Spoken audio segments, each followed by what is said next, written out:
Te invitamos a escuchar En Busca de Sentido, un programa dirigido por Bárbara Meca. Como un tsunami siento el aire entre mis dedos. El cielo avisa de que algo pasará. La mente en blanco presenta todos mis sueños, esos que por fin puedo alcanzar. Buenas noches y bienvenido a tu programa En Busca de Sentido. Esta noche vamos a encomendar a nuestros oyentes y el programa a Nuestra Señora de Buslao, cuya festividad se celebra cada primer fin de semana de julio. Y vamos a conocer historias de fe que nos ayudarán a avivar de sentido la nuestra. Lo hacemos, como siempre, con alegría, a través de una entrevista, el relato de una conversión de la historia y una reflexión final que hoy nos acercará a la llamada universal a la santidad. Esta noche juntos descubriremos un poco más cómo la belleza del amor de Dios y de la Virgen viene a cada uno de nosotros y cómo la llamada universal a la santidad nos enfoca en lo verdaderamente importante. Al acabar el programa, la orientación del sentido al reto de ser mejores en la humildad nos habrá acercado un poco más a disfrutar de una vida plena como cristianos. Y saludamos a nuestro equipo, a Begoña Vaz, Fran Juárez y Alba Rodríguez, y a nuestros queridos oyentes. En la dirección y el micrófono estará contigo en este nuevo programa, la que te habla, Bárbara Meca. Comenzamos En Busca de Sentido.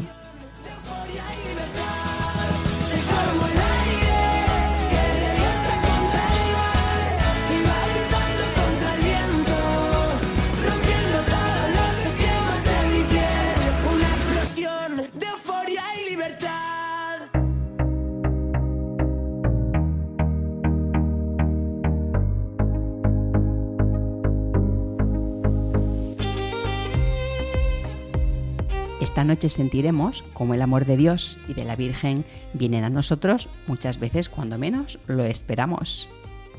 En nuestro espacio Cada mes de María nos encomendamos a Nuestra Señora de Buslao, patrona de Bielorrusia, cuya festividad se celebra cada primer fin de semana de julio.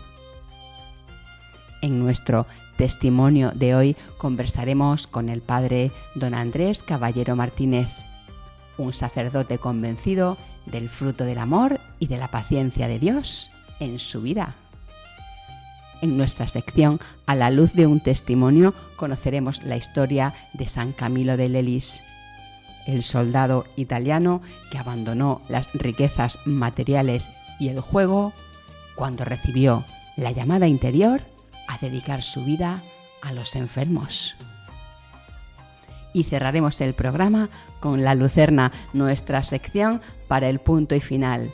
Una reflexión desde el agradecimiento y la esperanza en Dios, en la que hablaremos sobre la llamada universal a la santidad.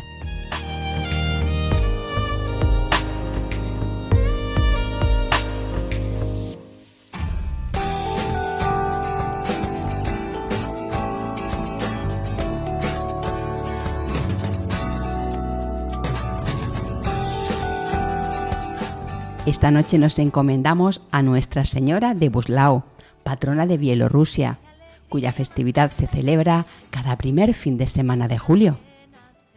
Su imagen se conserva en la Basílica de Buslao, el principal santuario mariano del país.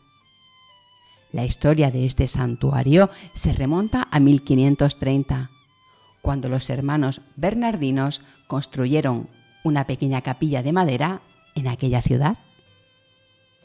En 1591 se consagró una iglesia dedicada a la visitación de la Virgen. En 1598 este icono fue entregado al gobernador de la provincia, quien lo conservó hasta su muerte en 1610. Después, la imagen pasó a manos de su capellán Isaac Kalakaj, vicario en Daujinaba. En 1613 ocurrió el hecho que marcó la historia del santuario.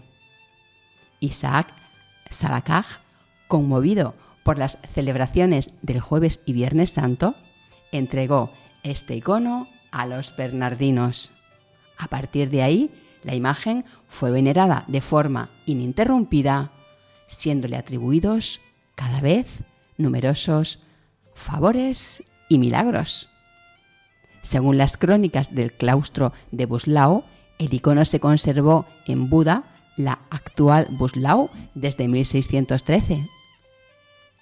Esta imagen, de autor desconocido, representa a la Virgen María sosteniendo al niño en su brazo izquierdo.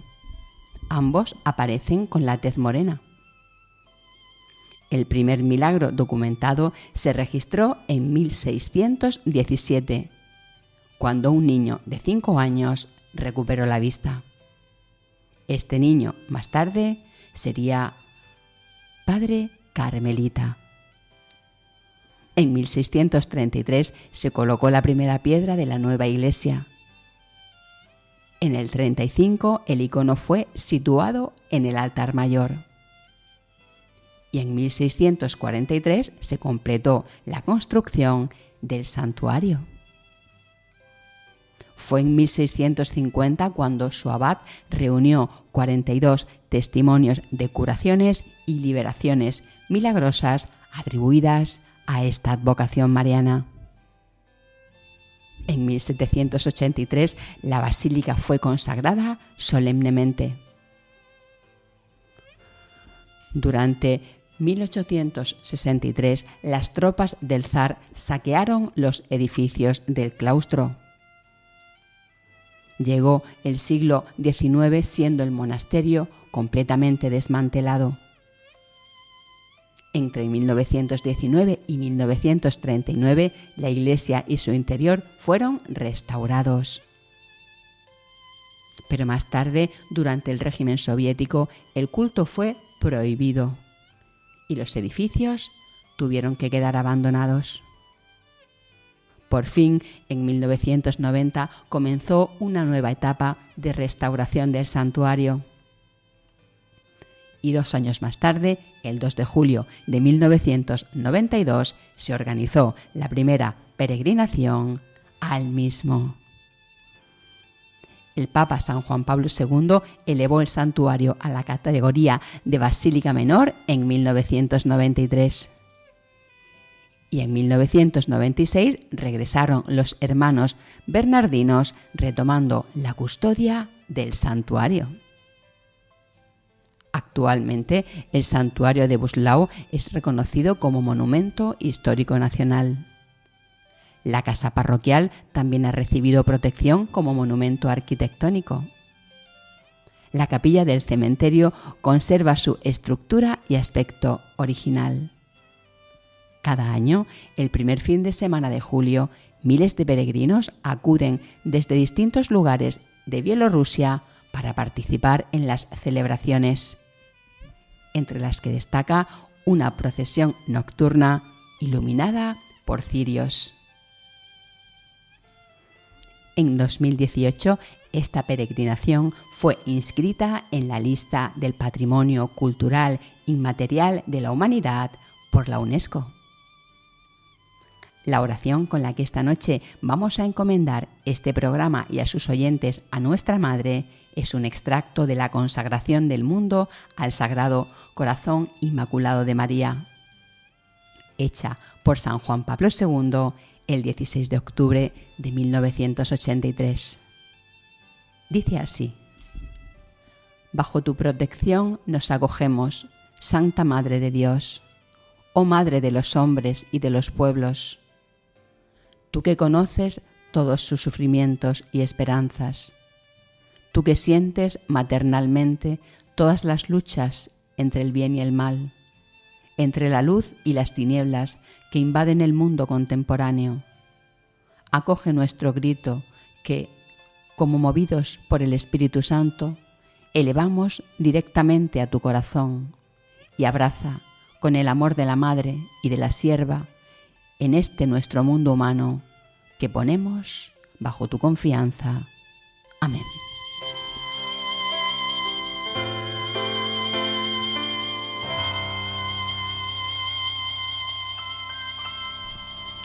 Esta noche con nosotros el padre Andrés Caballero Martínez, es vicario parroquial de la parroquia de San Pablo en Murcia, aunque él es de Caravaca.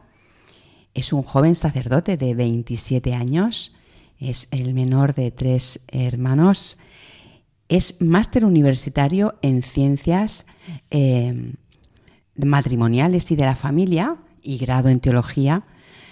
Y bueno, y otras muchas cosas. Capellán del convento de las Dominicas en Murcia, también es capellán del Colegio San Vicente de Paúl, de la Fundación Alma Mater de la UCAM, y sobre todo, pues un gran sacerdote. Buenas noches, don Andrés, encantada de saludarte. Muy buenas noches, el placer es mío. Muchísimas gracias por la invitación a compartir esta entrevista contigo. Comenzamos por los primeros momentos en la fe y creo que naciste ya en el ADN con el sacerdocio en ti. Bueno, yo siempre he dicho que mi vida no es... Bromeábamos al preparar la entrevista que mi vida es más aburrida que un documental de las dos, ¿eh? Mi vida no es la típica entrevista o este tipo de vida, ¿no? Que puede resultar muy llamativa por un cambio radical, por un giro grande en la dirección de la vida. Yo, como decía, soy el pequeño de 3 hermanos. Tengo 2 hermanas bastante mayores que yo, 10 y 12 años mayores que yo, respectivamente. Como decía, soy de Caravaca y desde mis padres, en el tiempo en el que yo nací, pertenecían al camino neocatecumenal, al tiempo dejaron esta realidad eclesial. Pero es verdad y abandonaron un poco la práctica de la vida de la fe, pero es verdad que desde que era un niño, desde que tengo recuerdo, he tenido una inclinación casi natural a las cosas de Dios, ¿no? Lo decía también, ¿no? en esta carta que se escribe cuando te vas a ordenar, ¿no? Desde que tengo uso de razón, desde que recuerdo, he tenido siempre como una especie de certeza interna, ¿no? De que un día sería sacerdote, de que el Señor quería eso para mí, y esto no ha estado carente, claro, en el tiempo de dudas, de luchas, pero es verdad que muchas veces he pensado que soy tan débil que el Señor desde muy niño me ha guardado mucho y ha tenido a bien dejar las cosas claras desde el principio. Estabas muy arropado en tu familia, creo que tu abuela también era alguien muy que te cuidaba mucho y que vivías en tu casa ya, pues imaginando las misas. Sí, como decía, desde que era niño he tenido esa inclinación natural por las cosas de Dios, y nosotros vivíamos en pared con pared, ¿no?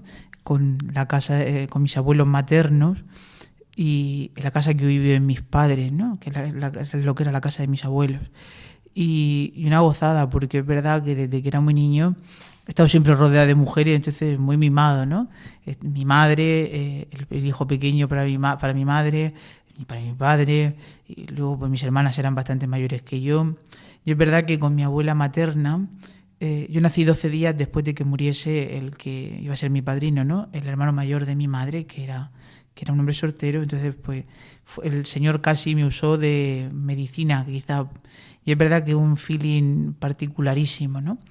Y desde que era niño, pues sí, jugaba por casa los retales de tela, de estos que tienen todas las abuelas, me hacía un círculo en medio, y con no sé si se entiende lo que es el alfajor, es como una especie de dulce, ¿no? Que es una oblea con una miel y unas almendras y otra oblea. Pues con esas obleas y con la Coca-Cola jugaba a celebrar la misa. Y recuerdo, ¿no? Las típicas campanillas estas que hay por casa, ¿no? Con la Virgen del Carmen, y tocaban algunos de mis primas la campanilla, ¿no? Porque es verdad, ¿no? Desde que era muy niño decía que iba por casa descalzo porque había visto unas estampas de unos frailes carmelitas y decía que yo iba a ser fraile pobre, ¿eh? Mi abuela siempre decía que si se quería ser cura, pero fraile para miserias no. Visitas unas reliquias, San Juan de Ávila, y ahí empieza esa intuición que llevas en el corazón a cobrar más. Sí, bueno, yo desde que tenía 7 años, que hasta ahora he ido a misa todos los días de mi vida. Vivíamos muy cerquita, hemos vivido siempre en la calle Mayor de Caravaca, que es una calle peatonal, y esa calle al finalizar, cuando termina la calle, da con la parroquia del Salvador. Y es verdad que mi abuela era una mujer piadosa y algunas veces pues le acompañaba a misa, pero es verdad que desde que tenía 7 o 8 años a lo sumo, iba todos los días a misa en mi parroquia. Hacía de monaguillo y allí pues entonces estaba recién llegado don Jesús Aguilar, que ahora es padre espiritual del seminario de San Fulgencio y canónigo de la Santa Iglesia Catedral. Y para mí era un ideal, ¿no? Otros niños quieren parecerse a no sé qué futbolista y yo pues quería parecerme a mi párroco. Allí estaba también un sacerdote muy mayor, don Francisco, más conocido por todos en Caravaca como el cura Paco, y eran totalmente distintos, ¿no? Pero es verdad que han sido los medios que Dios ha usado para suscitar también esa vocación. Y tendría 12 años, ¿no? Estaría en primero de la ESO, sí, estaba en primero de la ESO, cuando no recuerdo exactamente qué acontecimiento fue, que las reliquias de San Juan de Ávila vinieron por Caravaca. Y aquel día fue el día que le pregunté a mi párroco por el seminario. Yo siempre había manifestado mi deseo, mi inquietud, ¿no? De mi vocación sacerdotal, esa inquietud, ¿no? Desde que tengo recuerdo. Y como hacía monaguillo todos los días, le hacía acólito a don Jesús, pues aquel día hablamos del seminario y me trajo él me había llevado ya a varios campamentos del seminario, pero yo sabía que existía el seminario menor y con 12 años le pedí a mi párroco, ¿no? Que me llevase, y recuerdo que la primera vez que vine al seminario fue un 4 de mayo, que era el Día de la Señora, esta festividad tan querida para el seminario de San Fulgencio.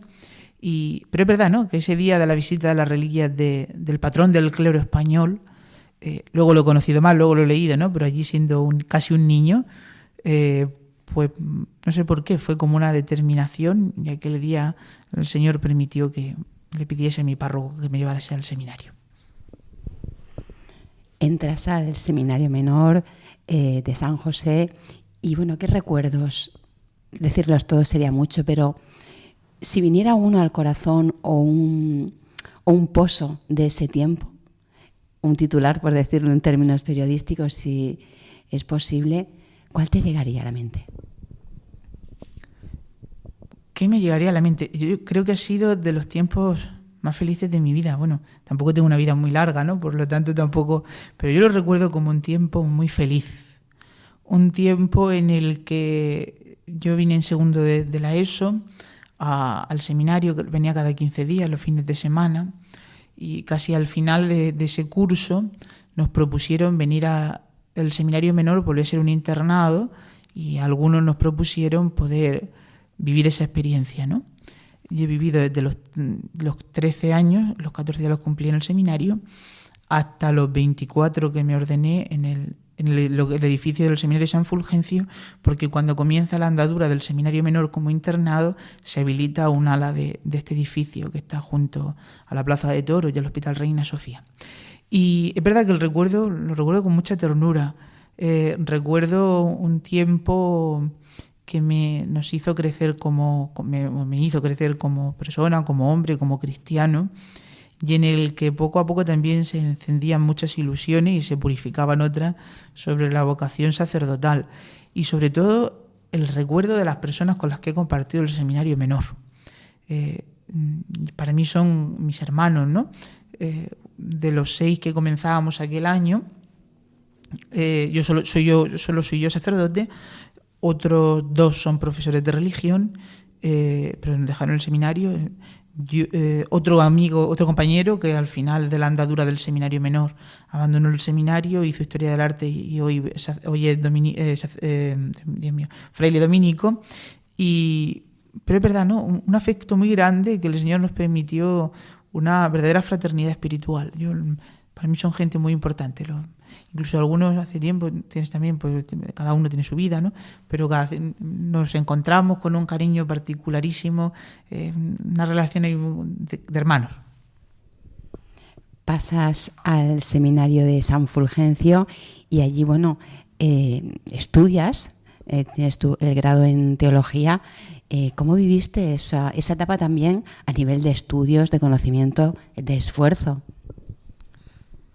Bueno, pues el seminario mayor lo viví pues como lo que es, ¿no? Como un tiempo de rezar, un tiempo de preguntarse por la voluntad de Dios, un tiempo de de purificar también a veces muchos ideales pueriles y poco a poco ir tomando conciencia de lo que significa el sacerdocio, de plantearse seriamente la realidad del celibato, de la renuncia a formar una familia, a compartir la vida pues con una mujer, lo que significa, qué sentido, ¿no? y espiritual, qué valor tiene entregar la vida por Cristo, y sobre todo lo que significa que el sacerdote es otro Cristo, que esto no es un trabajo, que esto es una vida entera, ¿no? Que se cede, porque como dice San Pablo, ya no soy yo quien vive, es Cristo quien vive en mí, y que eso conlleva unas luchas tremendas, porque el hombre viejo, el ego, el amor propio, los propios proyectos pues siempre resurgen.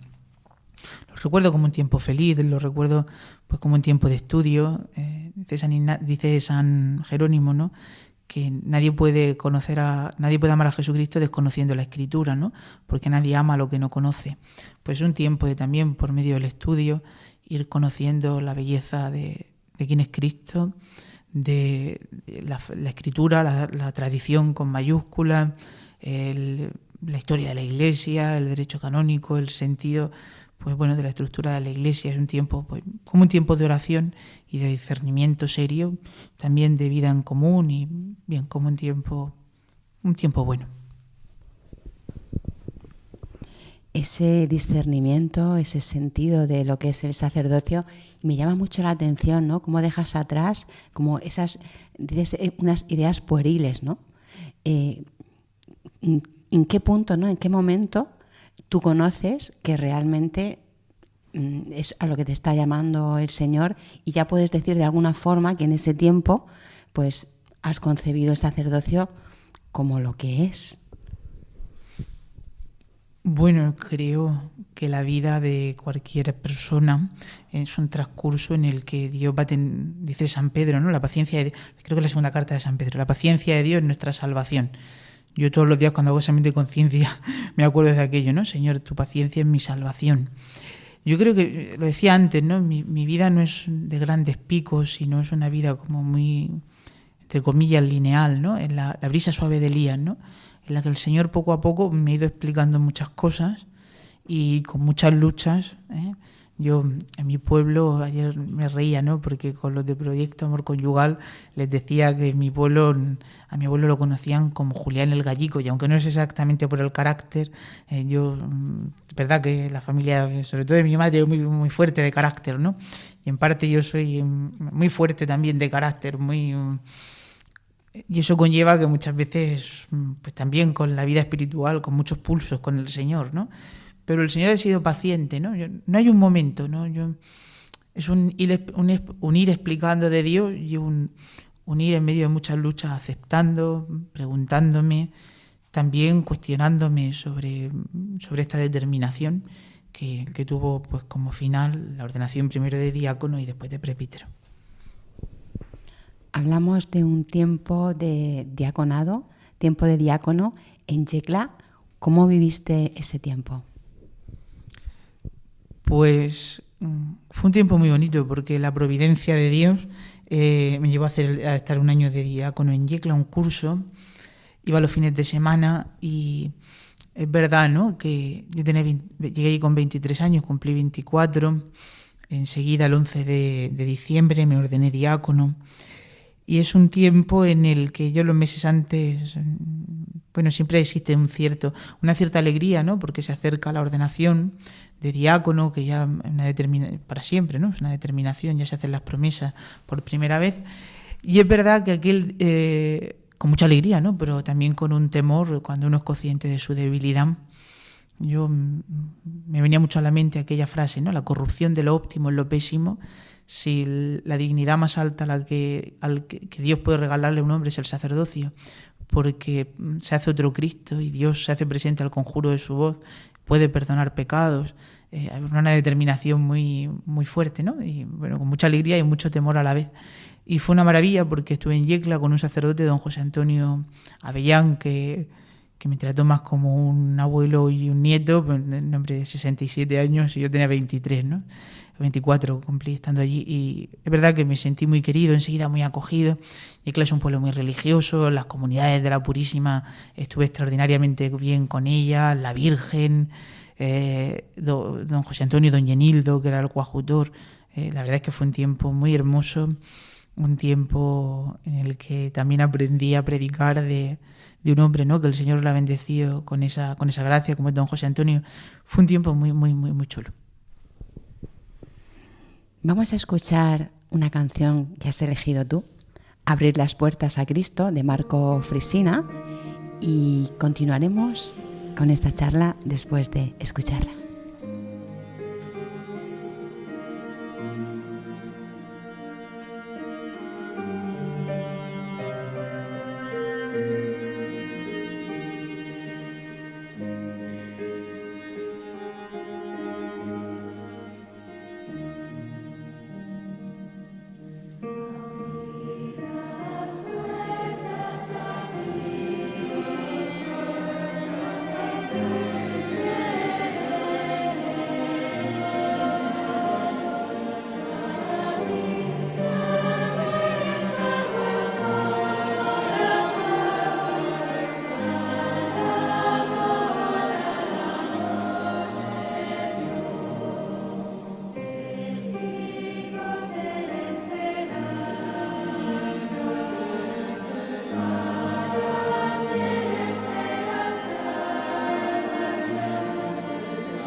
Cuando todo se quiebra, Dios no nos deja caer, nos toma como barro en sus manos. Seguimos en Busca de Sentido en Radio María. Esta noche con nosotros el padre Andrés Caballero Martínez. Acabamos de escuchar una canción elegida por él, de Marco Frisina, Abrir las puertas a Cristo, que creo que venía escuchándola en el coche de camino hacia esta entrevista, y no sé si por eso o por alguna otra cosa más la hemos puesto esta noche.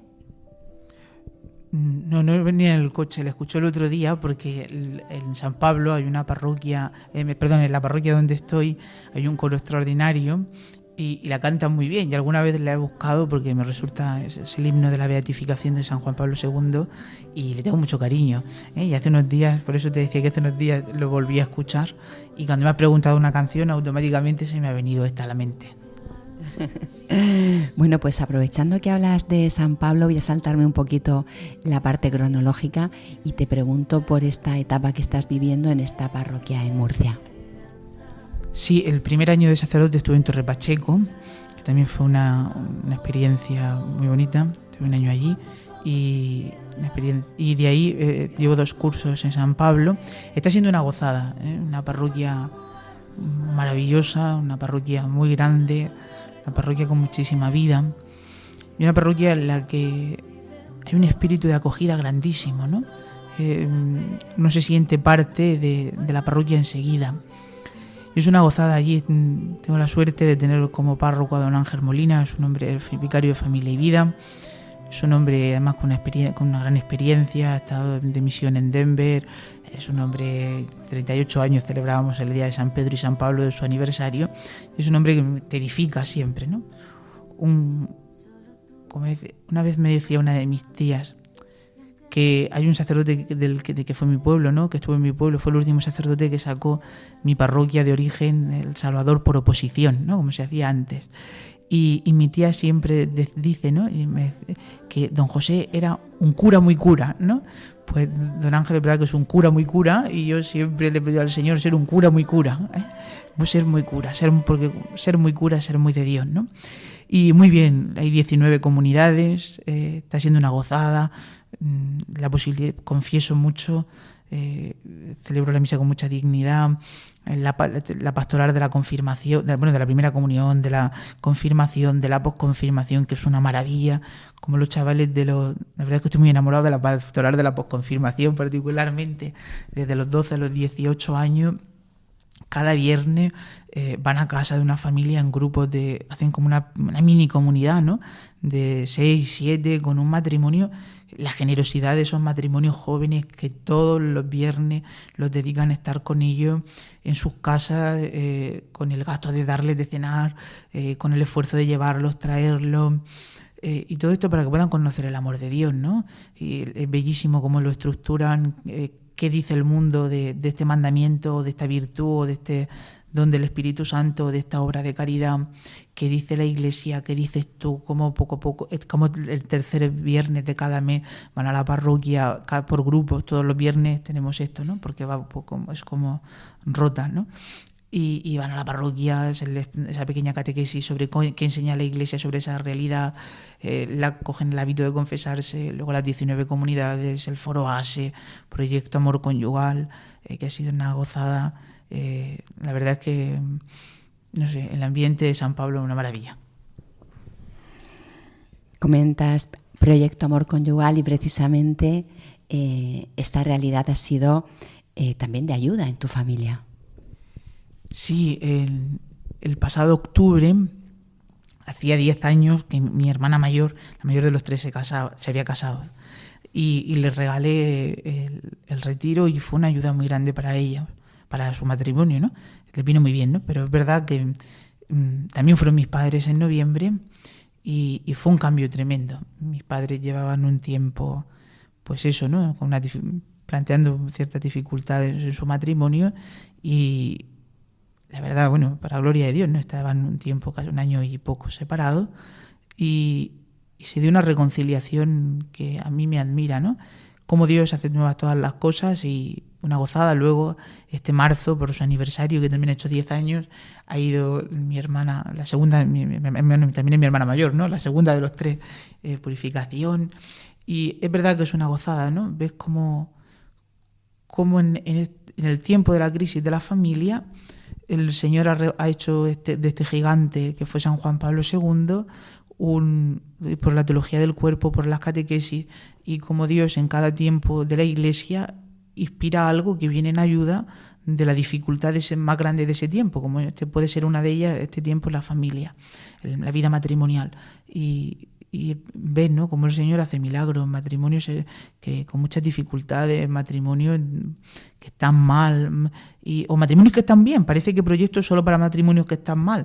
No solo para matrimonios que están mal, es para matrimonios que están bien y les ayuda a comprender qué significa su matrimonio como una llamada a la santidad. Hablamos, ya que dices santidad, has estado 2 veces en Tierra Santa. Te pregunto por la última de ellas porque comenzó la guerra estando vosotros allí. ¿Cómo lo viviste? Bien, bueno, la peregrinación fue una peregrinación con sacerdotes, era de lunes a domingo y el sábado comenzó el conflicto. Pues bien, lo vivimos pacíficamente. Yo supongo que lo vivieron peor aquí en casa que allí, ¿no? Porque mi familia, don Ángel, es verdad que se manifestaban, me decían, ¿no?, estaban muy preocupados. Allí lo vivimos con cierta tranquilidad, bueno, pues sabiendo que había comenzado un conflicto, con la tristeza sobre todo, ¿no?, de ver pues que ese conflicto, entre comillas, los más perjudicados eran los cristianos de Tierra Santa. Ese domingo celebré la misa en la iglesia del Patriarcado Latino de Jerusalén y era tremendo, ¿no?, porque ves a una gente que persevera por amor a Jesucristo en la fe en medio de muchas dificultades. Me decían, no somos palestinos, no somos judíos, pero tampoco, no somos israelitas, no somos judíos, somos palestinos, pero no somos musulmanes. Entonces, la mayoría de ellos pues se encuentra ahí una encrucijada, pero fue una experiencia muy chula. Y luego pues pudimos salir por Egipto y bien, pacíficamente. Otro viaje importante es a Turquía, donde conoces las iglesias del Apocalipsis.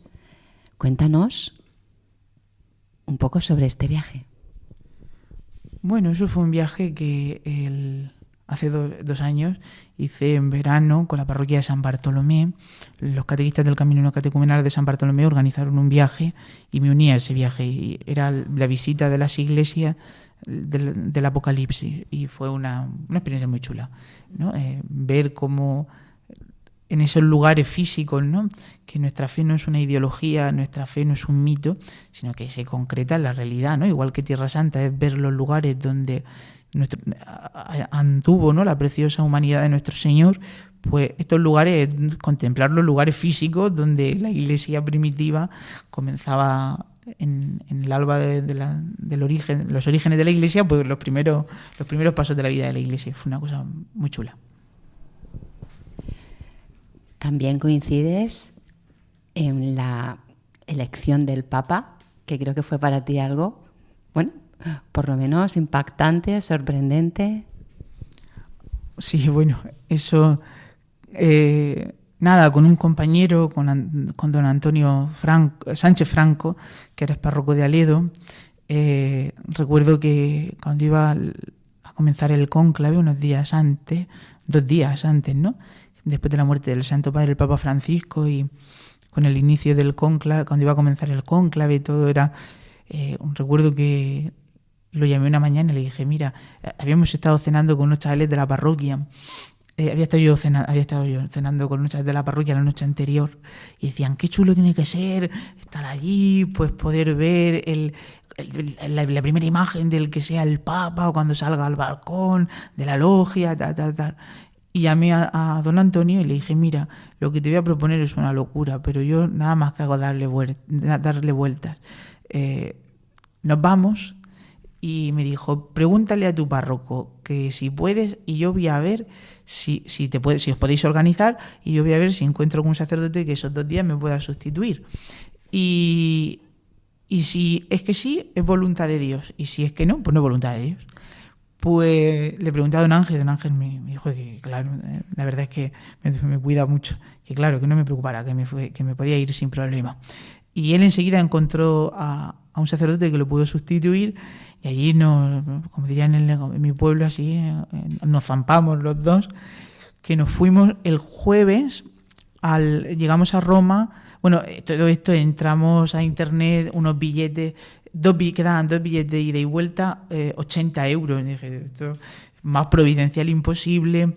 Compramos los billetes corriendo, y los billetes eran, el conclave comenzó miércoles, nosotros llegábamos, toda la prensa decía que iba a ser un conclave un poco más largo, no sé qué, y nosotros solo podíamos ir jueves por la tarde, viernes, para estar el sábado al mediodía aquí en Murcia de nuevo. Entonces, pues así lo hicimos, y providencialmente llegamos a Roma el jueves a mediodía, comimos algo, nos cambiamos y bajamos por la tarde a la Plaza de San Pedro. Allí había gente, un montón de gente rezando.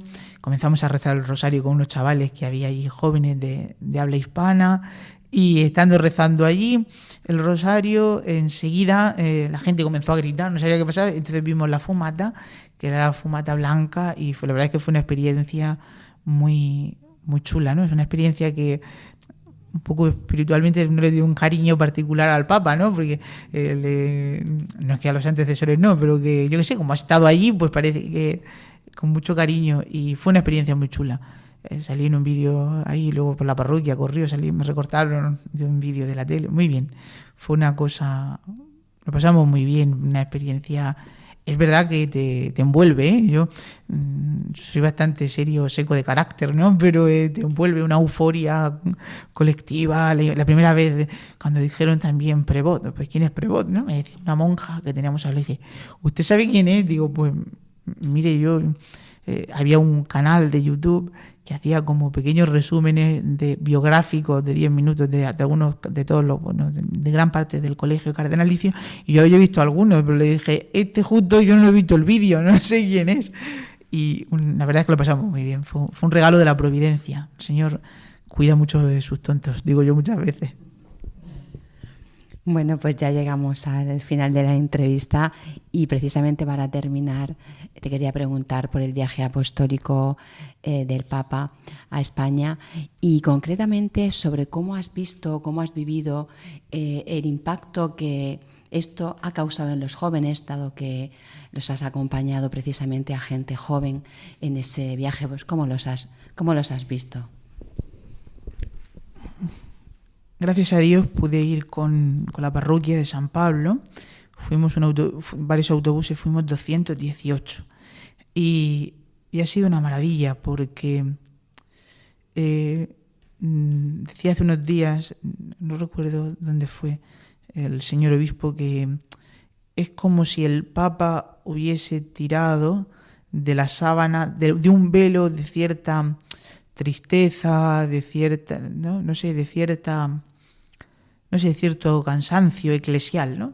Y que nos había vuelto a ilusionar.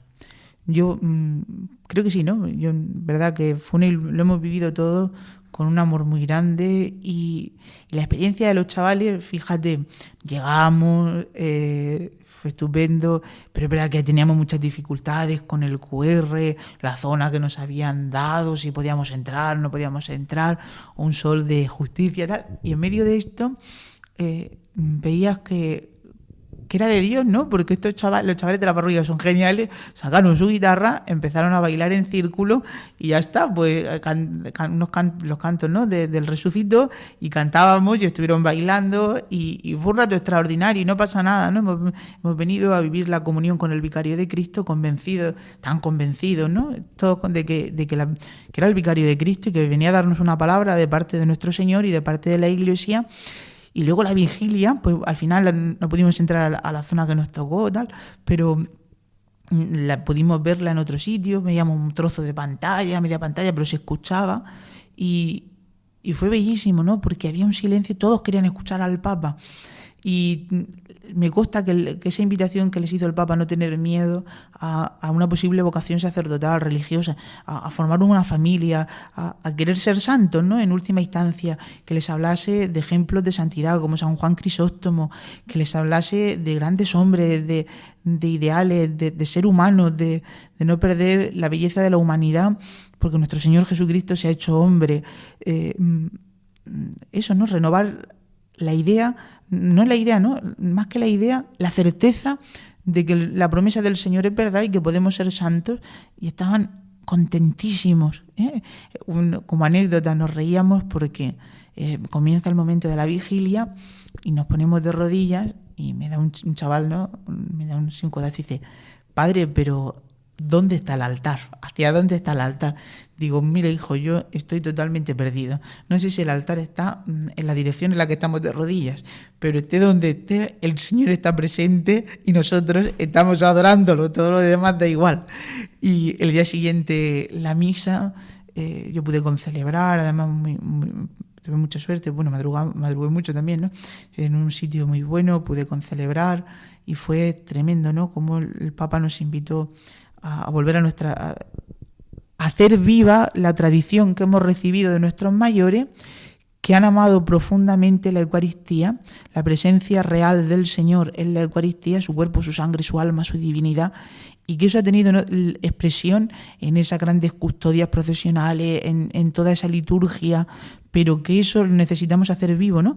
Tenemos que conservar esa tradición, porque esa tradición habla de una fe, y esa fe es un escándalo, ¿no? Que no solo Dios se ha hecho hombre, no solo nos ha redimido, sino que cumple realmente esa promesa que el Señor nos ha hecho. Yo estoy con vosotros hasta el final del mundo, la cumple cada día, porque al conjuro de la voz de un sacerdote, en todos los puntos del mundo se hace realmente presente su cuerpo, su sangre, su alma y su divinidad, y se queda escondido en el sagrario.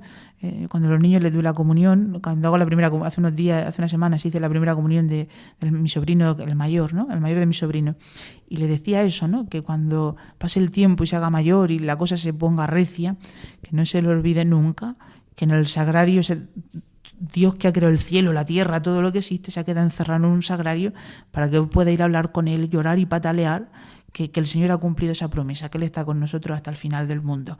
Y claro, yo creo que eso es una parroquia, una gozada, como San Pablo, ¿no? Que muchas veces sale uno a celebrar la misa, una asamblea, gracias a Dios, muy joven, y es porque tienen esa experiencia, ¿no? Que el Señor se ha quedado realmente en la Eucaristía, y que ahí encuentran la fuente de la vida. Bueno, pues con estas últimas palabras del lugar de la fuente de la vida, buenas noches, Andrés, encantada de que nos hayas acompañado en Busca de Sentido en Radio María esta noche. Muchísimas gracias a vosotros, y que el Señor os premie el apostolado también que hacéis por medio de Radio María, y rezar por los sacerdotes, rezar por Estos días estamos viviendo también 3 ordenaciones en nuestra diócesis. De mi pueblo se han ordenado también, no solo el que se ha ordenado en nuestra diócesis, sino otros 2, pues que sigamos rezando para que el Señor bendiga a su iglesia con muchas vocaciones al sacerdocio, a la vida consagrada, a matrimonio santo, ¿no? A hacer vida a esa invitación que nos hizo el Papa. Que el Señor os lo premie.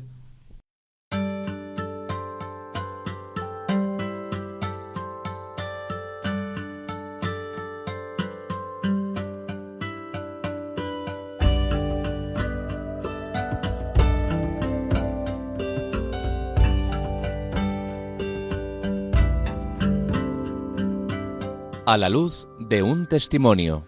El Espíritu de Dios está sobre mí. La historia de conversión que descubrimos hoy nos muestra cómo la pérdida de las riquezas materiales puede ser camino a la santidad, cómo la conversión puede llegar al corazón a cualquier edad y cómo la verdadera caridad con los enfermos puede abrir las puertas del cielo. Camilo de Lelis nació el 25 de mayo de 1550 en Buccianico, en la provincia italiana de Chieti, en la región de los Abruzzos. Fue hijo del militar Juan de Lelis. Su madre, de edad avanzada cuando dio a luz, murió siendo él todavía niño. Poco después también perdió a su padre. Durante la juventud, Camilo siguió la carrera militar como su padre. Se alistó en el ejército veneciano para combatir contra los turcos y participó en distintas campañas. En este periodo sufrió una herida en una pierna que nunca llegó a curarse y que lo acompañó durante toda su vida. También adquirió una fuerte adicción al juego, un vicio que lo llevó a perder cuanto poseía. En 1571 ingresó como enfermo en el Hospital de Santiago de los Incurables, en Roma. Después trabajó allí como criado, pero 9 meses más tarde fue despedido por su carácter y por su adicción al juego. En 1574 apostó en Nápoles todo lo que tenía. Perdió el dinero, las armas, la ropa y quedó en la miseria. Sin recursos, pensó en mendigar o robar para sobrevivir.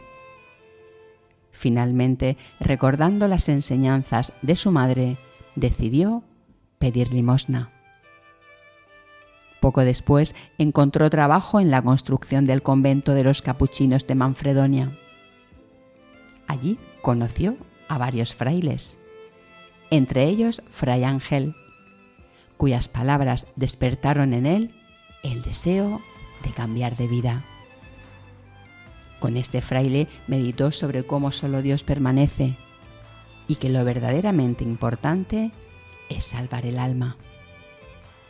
El momento decisivo llegó el 2 de febrero de 1575, fiesta de la presentación del Señor. Mientras regresaba desde San Giovanni Rotondo hacia Manfredonia, Camilo reflexionó sobre todo lo que había escuchado en el convento. De pronto experimentó una intensa luz interior que le hizo comprender el vacío de su vida.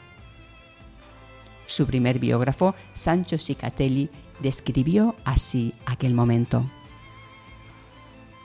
Durante el camino, montado en el asno entre 2 alforjas, pensaba ensimismado en lo que le había dicho el padre guardián.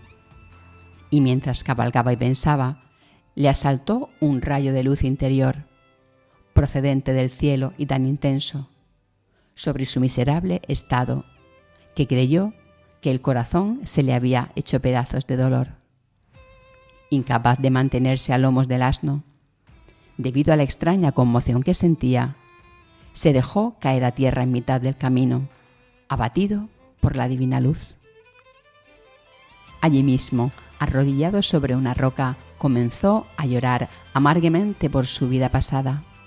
con tales muestras de dolor que las lágrimas regaban continuamente sus mejillas.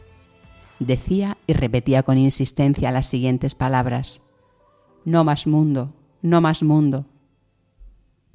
Por 3 razones le gustó al Padre Nuestro que lleváramos la cruz en las vestiduras, teniéndola para nuestra empresa y como insignia. La primera, para distinguirnos del hábito de la compañía de Jesús. La segunda, para hacer conocer al mundo que todos nosotros, marcados con esta marca de cruz, somos como esclavos vendidos y dedicados al servicio de pobres enfermos. Y la tercera, para demostrar que esta es la religión de la cruz, es decir, de muerte, de patíbulos y de fatiga, para que aquellos que querrán seguir nuestro modo de vida se predispongan a venir a abrazar la cruz, a abnegar a sí mismos y seguir a Jesucristo hasta la muerte. El 8 de diciembre de 1591, el Papa Gregorio XIV elevó la congregación a orden religiosa con el nombre de Ministros de los Enfermos. Sus miembros profesaron los votos de pobreza, castidad, obediencia y un cuarto voto propio: seguir a los enfermos, incluso con riesgo de la propia vida. En su regla se resumió el espíritu de la obra, diciendo: si alguno, inspirado por el Señor Dios, quisiere ejercitar las obras de misericordia espirituales y corporales según nuestro instituto, sepa que ha de estar muerto a todas las cosas del mundo y vivir solamente para Jesús crucificado, bajo el suavísimo yugo de perpetua pobreza, castidad y obediencia y servicio a los pobres enfermos, acordándose de la verdad de Cristo Jesús, que dice: lo que hicisteis a uno de estos mis hermanos menores, a mí me lo hicisteis, diciendo en otro lugar: estaba enfermo y me visitasteis. Después de varios años de enfermedad y de un progresivo deterioro físico causado, entre otras dolencias, por la llaga crónica que arrastraba desde su juventud, Camilo de Lelis fallecía en Roma el 14 de julio de 1614 a la edad de 64 años. Antes de morir, recibió los sacramentos y animó a sus religiosos a mantener vivo el carisma de servicio a los más necesitados. Fue beatificado en 1742 y canonizado el 29 de junio de 1746 por Benedicto XIV. En 1886, León XIII lo declaró, junto con San Juan de Dios, patrono de los enfermos y de los hospitales.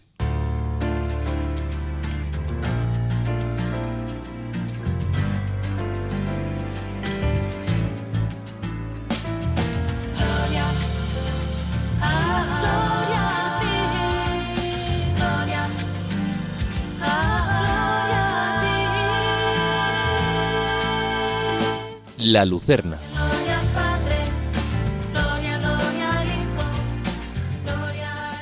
La llamada universal a la santidad nos enfoca a lo verdaderamente importante, busca el bien, constituye esperanza cierta del amor de Dios y nos enfrenta cada día al reto de ser mejores.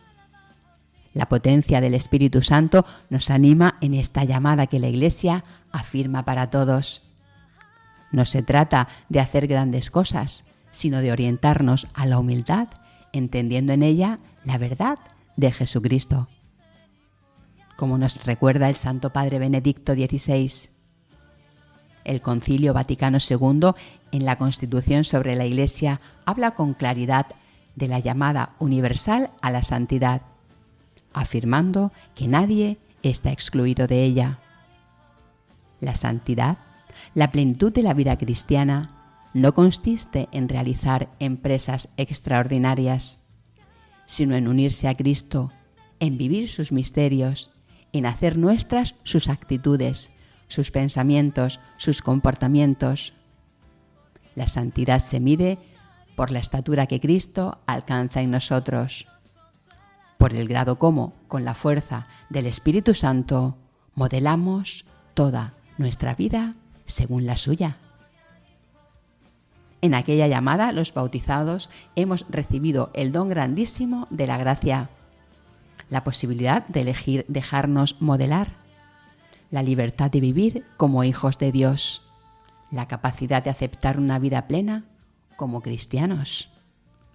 Siguiendo al citado Papa, la santidad tiene su raíz última en la gracia bautismal, pero Dios respeta siempre nuestra libertad y pide que aceptemos este don y vivamos las exigencias que conlleva. Pide que nos dejemos transformar por la acción del Espíritu Santo, conformando nuestra voluntad a la voluntad de Dios.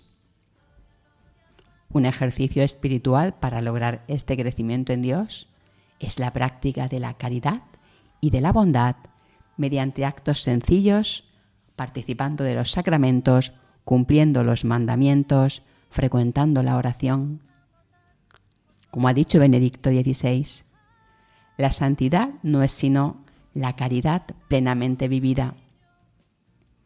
Lo esencial es nunca dejar pasar un domingo sin un encuentro con Cristo resucitado en la Eucaristía.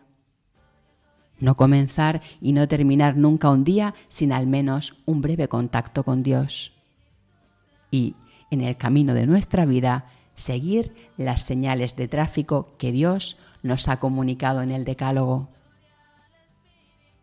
No solo algunos grandes santos a los que amo y conozco bien son señales de tráfico, sino también los santos sencillos, es decir, las personas buenas que veo en mi vida, que nunca serán canonizadas. Son personas normales, por decirlo de alguna manera, sin un heroísmo visible, pero su bondad de todos los días veo la verdad de la fe. Otro ejercicio espiritual para lograr este crecimiento en Dios es la virtud de la fe, pero de ello hablaremos en nuestro próximo programa En Busca de Sentido, en este, su espacio final, La Lucerna.